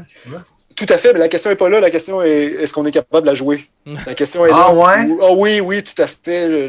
La question est est-ce qu'on est capable de la jouer? Est-ce qu'on est capable même de la jouer un petit peu bien, assez bien, là, parce que c'est sûr qu'on ne peut pas la reproduire comme elle est sur l'album. Il y a trop de guitare, il y a trop d'ambiance, il y a trop de choses qui se passent. Ouais. Donc, à 4 en quatuor, c'était impossible de pouvoir rendre justice à ça. Mais est-ce qu'on est capable de relativement bien la jouer pour que ça soit quand même intéressant? J'en suis même pas sûr. Ah ouais? Oui, j'en suis pas sûr. Faut la repratiquer, ce qu'on n'a pas fait depuis plusieurs mois. Comme je te dis, c'est une chanson de studio, donc on l'a à peine pratiquée, on l'a montée étape par étape, instrument par instrument, sur des métronomes, puis plus en réfléchissant qu'en jouant. Donc, c'est vraiment un autre processus. Plus mathématique, quasiment. Ouais. Tout à fait. C'est des maths. C'est tout à fait ça. Tout à fait ça. Moi, il y en avait un qui avait fait une chanson un peu de même pour... Ben, c'était peut-être pas nécessairement pour combler du temps, là, mais une 12 minutes tout seul, sans paroles, puis une chanson qui se promène tellement. Ocean de John Butler Trio. Là. Je sais pas si ok, je connais de nom, mais je pourrais pas te. C'est une chanson à écouter. Là. Le gars, il est sur. Il y a une guitare 12 cordes, là, mais il y a juste 11 dessus. Puis il joue, il est tout seul, puis il est juste avec une coupe de pédales qui fait des effets, puis il tape sur sa guitare. Puis vraiment, là, Ocean de John Butler Trio, là, c'est vraiment bon. Là. Je vais t'envoyer un lien. Parce que j'espère, oui. Je veux entendre ça. Juste d'une façon de. Ben, comme d'un show à un autre, ben, elle va sonner différemment. Il y a tout le temps des petites modifications. Tu as la base de la tune, mais ça change tout le temps un peu. Là. Mm-hmm. Puis il y a des montées, là. Il y a une montée dans cette tune-là, qu'à un moment donné, là, ça donne un frisson, mon gars, puis ça arrête plus de monter. Là. L'intensité monte tout le temps, puis un frisson instantané. Là. Voilà, c'est le fun aussi de voir ça des artistes solos qui se donnent toute la liberté, c'est-à-dire justement quand je fais des shows en quatuor, ben j'ai pas toute la liberté de faire ce que je veux, de changer, de la modifier live sur le coup, donc il faut que je garde la structure comme elle est pour que les musiciens suivent, mais quand je suis en solo, ben, si ça me tente de le faire 2 fois, mon couplet, mon refrain, de faire mon solo 2 fois, je le fais puis je me le permets. Ça me tente d'arrêter en plein milieu puis de raconter une histoire puis de recommencer, je le fais, Donc c'est des choses que toute cette liberté-là est super intéressante aussi à aller trouver en show. À force de faire des shows, tu la prends, tu la saisis, cette liberté-là. Ce que tu peux pas faire en groupe où les Doors pouvaient le faire parce que c'était très jam leur chanson, tu sais. Mais aussi c'était Jim Morrison and the Doors, fait que c'est comme bon gars, on va suivre Jim chez qui tombe à terre. Voilà. Mais j'avoue que... Vas-y. Non, vas-y. Écoute, ça me fait penser à une anecdote des Doors aussi, justement, comme je te dis, c'est mon groupe préféré, fait que je ramasse tout plein de bootlegs puis tout plein de vieux CD live, tu sais. Je suis tombé sur une chanson, je pourrais pas dire c'est quelle année, là, ou dans quelle ville, mais Jim Morrison se met à chanter en plein milieu d'une chanson, en plein milieu de Break Come True, il se met à chanter Roadhouse Blues. Ah, tabarnak! Là, les musiciens, ou c'est le contraire, non, en plein milieu de Roadhouse Blues, il se met à chanter Break Come True. Fait que là, les musiciens qui sont pas sur la bonne gamme, qui sont pas sur la bonne note. Juste le beat de drum, style, tabarnak. Voilà. Puis là, les gars, t'entends là, les musiciens, les 3 musiciens qui cherchent, puis qui essaient de trouver comment on change la tune comme ça, qui est pas sur le même beat. Puis là, ils essayent, puis d'une mesure à une mesure. Puis là, oups, tu t'entends le drummer qui fait un punch pour dire, OK, on change là, les gars. Là, oups, le clavieriste n'a pas changé. Fait que là, non, ça marche pas. Et ils sont tout proches pendant 3 minutes. Puis Jim Morrison qui gueule dans son micro les mauvaises paroles pour la mauvaise chanson. Oh mon Dieu, c'est hilarant. Mais... Je sais pas si c'est en quoi... Non, excuse-moi. C'est le fun de voir justement ces groupes professionnels-là que tu vénères faire des erreurs. Moi, ça me fait du bien, en tout cas, parce qu'on en fait des fois, même si les tunes, ça fait 10 ans qu'on les joue. Fuck, man, j'ai manqué mon punch, j'ai manqué. T'as un blanc, je me fuck dans mes paroles, je chante le deuxième paragraphe au lieu de chanter le premier. T'es perdu pour le reste de la tune. T'as-tu un moment que ça t'est vraiment arrivé, là, marquant, là, que t'as fait « Ah, tabarnak! » Écoute, sûrement. Mais il doit en avoir tellement que... Mais avec l'expérience, tu réussis quand même à soit à ce que ça paraisse pas, ou soit à le virer en blague. Tu te dis carrément à tabarnak, puis tu recommences, puis tu ris, puis c'est correct. Mais, le monde a de la compassion pareille. C'est cool. Si on a vécu c'est cool. C'est naturel, puis la personne... Je préfère me tromper plutôt que d'avoir ma partition devant moi sur mon écran, sur ma tablette, là, avec mes paroles. Pour être sûr que je me trompe pas de paroles. Non, j'aime ça, me tromper de paroles. Puis quand mes musiciens sont fuckés parce que je me suis trompé de paragraphe, puis que là, le punch, il peut à la même place à la fin du paragraphe, j'aime ça les voir rusher un peu pareil, puis finir par se suivre, on finit tous par reprendre le beat. S'en remettre dessus. Ces moments-là sont magiques, tu sais, puis même si tu les prévoyais comme ça, tu pourrais pas réaliser ça, tu sais. C'est clair. Mais après ça, t'es rodé. Au moins, si tu refais la même erreur, t'es comme, OK, j'ai déjà trouvé une manière de m'en sortir. Ben... C'est ça. Et tes musiciens ne l'oublient pas, puis on se retrompe de la même façon la fois d'après, puis c'est ça, tout à fait. C'est partie de l'expérience. C'est clair. Bon, moi, dans ce cas-là, c'est pas comme Jim, c'est pas juste genre, Chris, il était fucking trop sous, fait qu'il s'est trompé de tune. J'imagine, il devait être fâché un peu quand même, je sais pas. Ben, j'imagine qu'ils l'ont pas trouvé drôle, mais il devait être plus fâché quand il était pas là. Puis que c'était le clavieriste qui devait chanter tout seul. Là. Le monde ne devait pas être content. Hein. T'achètes un billet pour voir Jim Morrison, puis il est pas là, puis le groupe joue pareil, puis ils veulent pas te rembourser parce que le show est là. Pareil, écoute, là, t'es pas content. Malgré que c'était 4 piastres les billets dans ce temps-là, c'est pas si grave. Et malgré tout, tu sais, ça, c'est pas drôle. Là. Ça, c'est vraiment... tu peux pas faire ça. Tu peux pas faire ça. C'est impressionnant de voir Ray Manzarek qui chante en faisant... En plus, il faisait comme la bass, le keyboard avec ses 2 petits crises de keyboard, puis il chante en plus. C'est impressionnant à Chris à voir, mais ça, le public s'en calisse. C'est exceptionnel. On va se préparer tranquillement à closer ça. Je voulais savoir, veux-tu nous parler un peu de ton livre que tu as écrit aussi, qui a rapport avec votre dernier, votre dernier album, qui s'appelle La gestion calculée de l'énergie, c'est ça? Voilà, ça c'est le titre du roman que je travaille en fait depuis une dizaine d'années. Ça a été long, ça a été très long à écrire. C'est un roman postmoderne, c'est-à-dire que c'est un roman sans histoire, c'est un roman sans récit plutôt. Il n'y a pas de développement tant que ça. Il n'y a pas le personnage, on ne connaît pas son nom, on ne sait pas grand-chose de lui au fond, mais on découvre ce qui se passe dans sa tête au fil de sa tournée en Ontario. Donc, c'est ça qui se passe. La trame de fond, c'est ce mec qui part en tournée en Ontario et qui s'ennuie autant de sa culture que de sa blonde. Sa blonde qu'on ne connaît pas, sa blonde à qui il écrit des lettres. Voilà, donc c'est beaucoup un roman épistolaire. Il y a beaucoup de lettres qui sont envoyées à cette fille-là, mais que cette fille qu'on ne connaît pas, et même à la limite qu'on ne sait pas si elle existe. On ne sait pas, en fait, si c'est une fille ou si c'est la musique elle-même. Donc, le personnage est un peu comme... est évidemment en amour avec cette chose-là, mais à certains moments, il y a confusion à savoir si cette personne... C'est réel ou non. C'est ça, voilà. Donc, mais on suit la tournée, on suit les problèmes d'un groupe pauvre qui se tape sur les nerfs parce qu'il habite dans une vanne pendant 3 semaines. On vit on vit tout l'aspect politique. En fait, l'aspect politique joue un rôle catégorique aussi dans le roman, c'est-à-dire que on est en Ontario, on chante en français.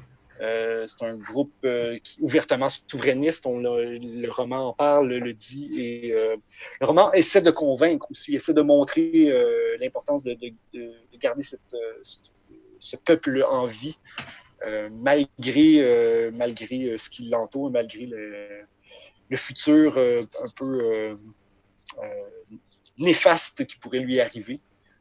Donc, on suit ce personnage-là qui ne finit jamais vraiment par revenir, qui ne finit peut-être même pas par partir, qui se demande pourquoi il fait de la musique, mais qui le fait parce que c'est vital, mais qui a envie d'abandonner parce qu'au fond, il est tellement... parce qu'au fond, l'amour de cette fille suffit. À quoi ça sert de créer si tu es satisfait de ta vie avec une autre personne? Donc, on se pose cette question-là, mais en même temps, on a toujours... on voit l'aspect... On voit la vie, les choses de l'autre sens aussi, c'est-à-dire qu'on sait très bien d'avance aussi que l'amour est éphémère, que les gens au 21e siècle sont éphémères aussi. Ils meurent vite, ils partent en voyage vite, ils vivent leur relation vite.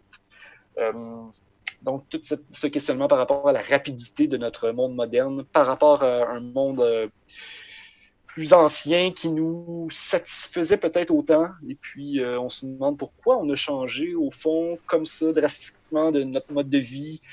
Pourquoi on n'est pas... tu sais, le retour, ça me fait rire un peu le retour à l'agriculture en 2020, c'est-à-dire au 19e siècle, ben, on était tous là. Pourquoi on a changé ça pour y revenir?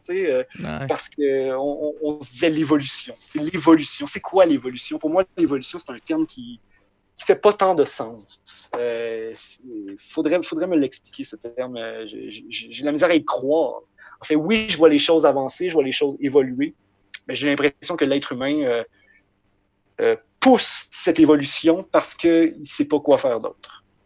Depuis, enfin, ça nous ramène à Nietzsche qui annonçait la mort de Dieu. Depuis que Dieu est mort, qu'est-ce que fait l'être humain? Depuis qu'il ne croit plus en Dieu, depuis qu'il ne croit plus, et plus récemment, depuis qu'il ne croit plus en des projets politiques, depuis que le communisme est mort, depuis voilà, on s'enferme dans des identités qui nous limite, je crois. Je suis environnementaliste. Oui, mais je veux dire, on l'est tous. C'est normal de l'être. Donc, pourquoi est-ce que tu t'annonces comme ça? Pourquoi est-ce que tu t'annonces végétarien? Ben oui, mais Socrate était végétarien. Il y a pas de... Ça fait partie de ton identité. Là, je ramène beaucoup ça à l'identité sexuelle aussi. Là, Tu parlais de genré? Le genré, voilà, tu sais, à mon sens, voilà, je voudrais pas blesser quiconque là, avec ce que je vais dire, là, mais vas-y. C'est un lobby un peu à mon sens. Là, le lobby gay est devenu une identité, c'est-à-dire qu'on dit ben, les gays, c'est des gens bien, comme tout le monde. Ben oui, évidemment, je suis tout à fait d'accord avec ça, mais pourquoi on a un lobby? Pourquoi on a une espèce de fierté par rapport à cette fierté me dérange un peu, tu sais. On devrait tous être fiers de qui on est. On devrait être fiers d'être Québécois. Ça ne veut pas dire qu'on est meilleur que qui que ce soit. Je suis fucking fier d'être Québécois. Mais je sais très bien qu'on n'est pas mieux que personne d'autre dans le monde. Ça change rien, tu sais. Ça change rien. Il faut accepter qui on est puis juste être. Voilà, être. Tout simplement. C'est gay, lesbienne, soit, c'est tout. Soit. Et crée du beau, fais des belles choses, souris, puis c'est tout ce qu'on te demande en tant qu'être humain. Souris aux autres, puis sois sympathique, puis les choses vont aller mieux. Pas besoin de dire nous les lesbiennes, on est contre les hétéros, puis les hétéros qui aiment pas les gays, puis on se bat contre quoi? On se bat contre qui? On se bat contre nous-mêmes. Là, c'est Cervantes, là, c'est Don Quichotte là, qui frappe les moulins à vent. C'est exactement ça qu'on fait, je pense, depuis le début de la postmodernité qu'on peut associer à la fin des années 70. Donc, voilà, mon roman est un roman très postmoderne, très philosophique, très poétique, sans récit, sans personnages vraiment. Les personnages sont mal définis, volontairement mal définis, pour créer une espèce de flou de réflexion sur notre condition humaine et savoir où on s'en va et d'où on vient. Parce que je pense que d'où on vient est aussi important que où est-ce qu'on s'en va. Ouais. Ouais, t'es ultra passionné, c'est beau à entendre pour vrai. Ouais, c'est vraiment le fun. C'est un projet d'en faire un deuxième? Oui, je suis en train de. Oui, j'ai beaucoup d'idées pour un deuxième. Là, je suis en train de l'écrire. Mais tu sais, j'écris entre les albums. C'est ça qui me retarde aussi. C'est qu'à un moment donné, au moment où je vais être tanné un peu de faire de la musique, je pense que je vais écrire beaucoup.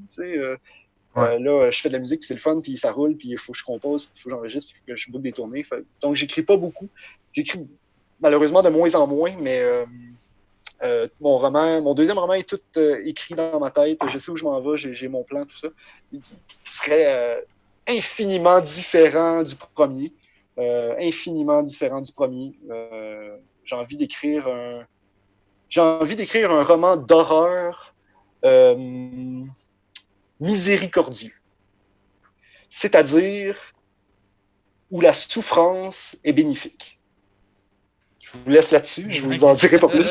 Je pense que j'ai un bon filon, j'ai vraiment trouvé une bonne idée, j'ai un bon filon. Je peux être très cinématographique, mais voilà, la souffrance bénéfique. Honnêtement, la seule image que j'ai, c'est Jésus, mais clairement, ça n'a pas rapport, là. Non, c'est plus médical, ça serait plus médical. Ok. C'est-à-dire, ok. Je vais te guérir, mais je vais te faire souffrir. Là, qui t'a fucké, là.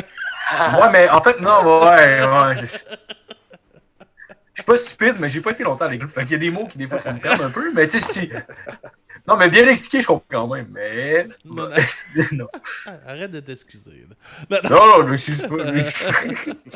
Je sais de qui je suis, Est-ce que dans ton premier roman, il y a des choses qui sont teintées de votre vie de tournée, de vous autres, le band, un peu? Oui, tout à fait, ce n'est que ça, presque. La trame de fond n'est que ça. En fait, il y a même des scènes très précises qui racontent des événements de tournée qui se sont passés particulièrement. Donc, mes anciens musiciens, les musiciens de mon ancien groupe vont pouvoir reconnaître des situations qu'on a vécues. Toutes sortes de types de situations, parfois pas particulièrement mémorables, mais qui, moi, dans le contexte du roman, a un sens. Puis voilà, j'ai gardé le filon, mais oui, tout à fait, ça parle de ça. Le groupe est en tournée, le groupe ne s'endure pas, le groupe ne fait pas une scène, le groupe se demande pourquoi on est là. Le chanteur se dit pourquoi je suis pas solo, puis pourquoi je suis ici avec eux autres. Pourquoi je suis ici avec eux autres qui chialent, qui s'emmerdent. Ils veulent pas le faire, qu'ils le fassent pas. Ils veulent pas le faire. Puis finalement, vu qu'eux veulent pas le faire, moi aussi, ça me tente pas de le faire. Puis finalement, ça ne tente plus à personne. Puis là, tu fais 3-4 shows comme ça. Puis là, finalement, le jeudi, là, tu as un bon show. Puis là, la dynamique change. Là, les gens ont envie les musiciens ont envie de continuer. Puis, donc, on est vraiment dans le milieu de la tournée qui, au fond, évolue à chaque jour. Chaque jour, c'est différent, dépendamment de qui tu rencontres le soir, dépendamment de où tu dors. Bon, voilà, je raconte des histoires de tu dors sur des planchers, puis que c'est tellement sale que tu es comme, je pourrais pas dormir ici. J'ai pas envie de prendre ma douche. Merci aux musiciens qui nous ont invités chez lui de l'autre groupe en Ontario, mais c'est tellement sale que je prendrais pas ma douche ici. Fait que tout ce type d'histoire-là qui se passe jour après jour après jour après jour en tournée, puis qui peuvent être racontées dans un contexte de roman et puis être mis en contexte dans un contexte de je me demande pourquoi je suis là, puis qu'est-ce que je fais, puis est-ce que je serais pas mieux d'arrêter? Parce qu'on se la demande, on se la pose toujours, cette question-là. Hein. Pourquoi je n'arrêterais pas? Dans mon roman, il y a cette phrase qui dit j'aurais pu faire n'importe quoi. Je réussis tout ce que j'entreprends. J'aurais pu être politicien, j'aurais pu être médecin, j'aurais pu faire ce que je veux, mais j'aurais pu aussi être mendiant. Donc, quelle est ma voie? Pourquoi je suis ici? Puis, est-ce que les autres voies n'auraient pas été mieux pour moi? Puis ça, je ne le saurai jamais. Puis le personnage du roman ne le saura jamais. Puis c'est toute la beauté de la vie de ne pas savoir, mais si on ne teste pas les choses, si on ne pousse pas nos limites, en fait, c'est surtout. C'est de pousser ses limites.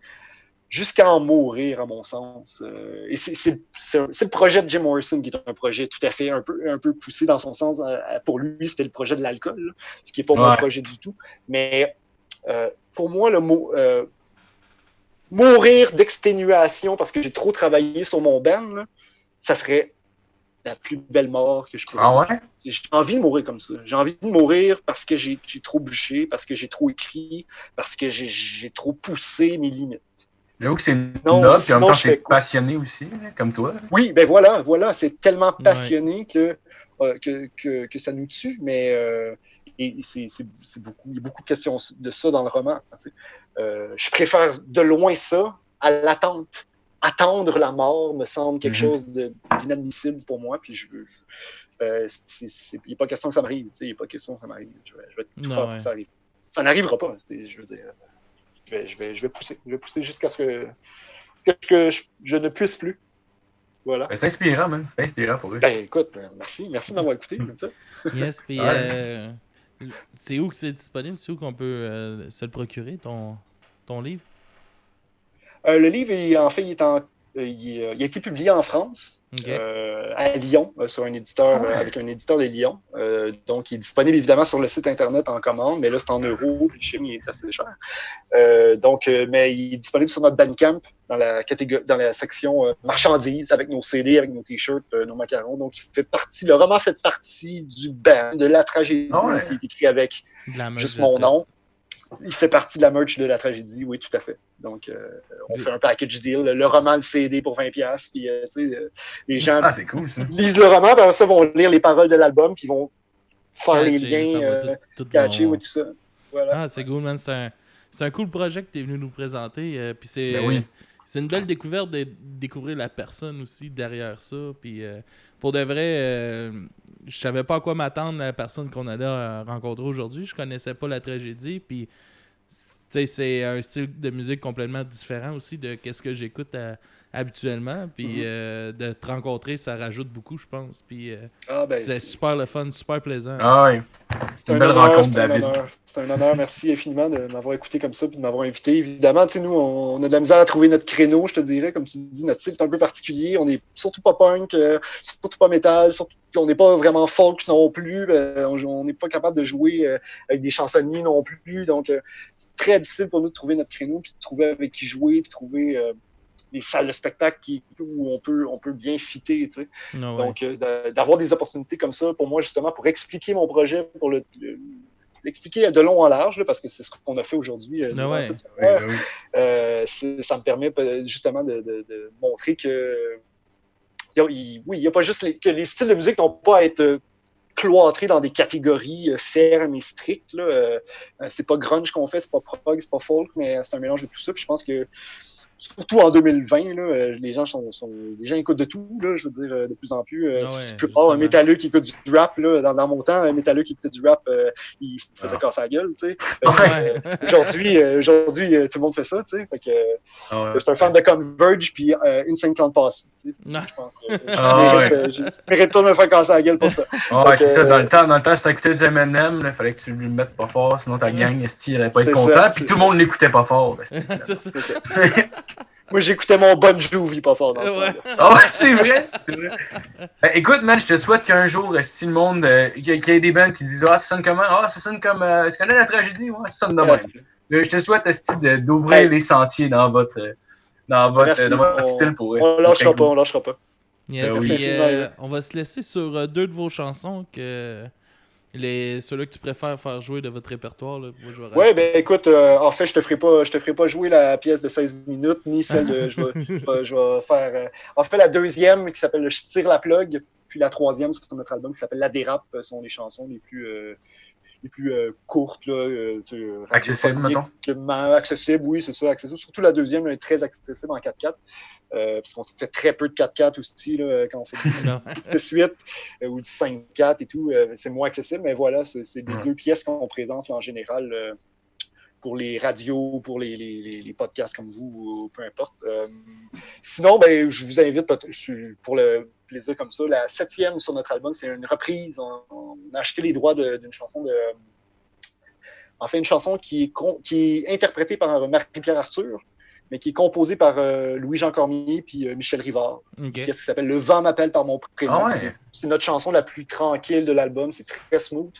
Mais c'est une chanson qui nous va à merveille et dont je fais référence dans le roman. Donc voilà, on a carrément rejoint Louis-Jean Cormier puis Michel Rivard. Louis-Jean Cormier nous a dit si Michel Rivard dit oui, moi je dis oui. Fait que Michel Rivard nous a dit oui. Fait que, Non, ouais, c'est malade. Yes, T'as encore gagné! Ouais! Ben oui, je te l'ai dit, je réussis tout ce que j'entreprends. Quand j'ai une idée en tête, ça peut prendre 10 ans comme le roman, mais je finis toujours par y aller. Ah, mais t'as un roman, man, c'est malade! C'est quand même malade. C'est quand même Oui, malade. c'est fou. Bon, faut pas que t'as-tu- je pense à Rimbaud qui a arrêté d'écrire à 21 ans. Là. Moi, j'ai publié mon roman à 37 ans. Là. Lui, il a fini d'écrire à 21 ans. Faut pas que je pense à ça, mais sinon, je suis assez heureux. Oui. Mais t'as-tu déjà essayé de l'envoyer? Tu parlais tantôt du bibliothécaire de ton école, puis de ton prof, là, mettons, il y avait une des profs en particulier qui te référait bien les affaires. T'as déjà pensé de lui envoyer ton roman? Écoute, non, c'est une bonne idée. Pour vrai, man, ça serait malade. Je Il sais pas serait s'il travaille content. encore à l'école, mais oui, Ah, effectivement, ouais.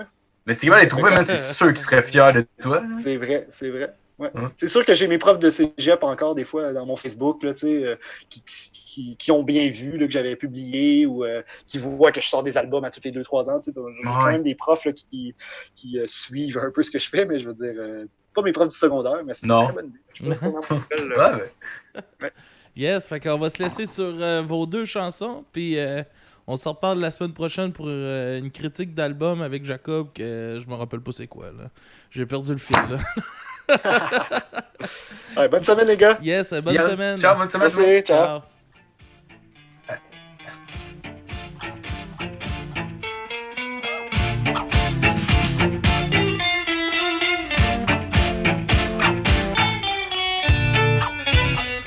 Je t'attends depuis si longtemps. Et tu es carré d'arriver.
Thank